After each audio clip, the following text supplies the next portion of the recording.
Het is alle hens aan dek bij crematorium Weerterland in Weert. Hier zien ze nog geen toename van het aantal crematies, maar ze verwachten dat, gezien de ontwikkelingen in Brabant, wel. Daar zie je echt, dat hoor ik van collega's, dat het daar veel drukker is. En ja, we wonen in Limburg, ligt tegen Brabant aan, dus ik verwacht het wel. Maar ik hoop eigenlijk dat het business as usual blijft. Dus dat het, zo om te zeggen, overwaait. Bij de uitvaartondernemers in de provincie liggen de draaiboeken bij een enorme toeloop van uitvaarten klaar. Zo kunnen ze, waar nodig, samenwerken.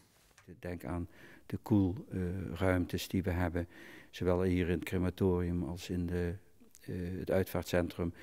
En de collega heeft ook een enorme koelruimte, dus daar hebben we wel contact over gehad. Dus we gaan elkaar er zeker in helpen als dat nodig is. De uitvaarten zijn met de coronacrisis flink soberder geworden.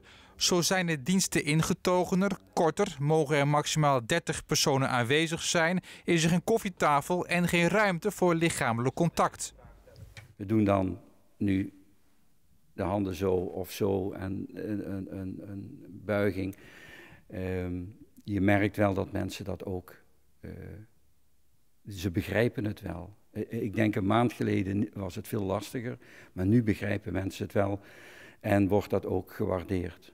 Onwennig blijft het wel om in een bijna lege zaal afscheid te moeten nemen van je dierbaren of de dienst te volgen via een videoverbinding.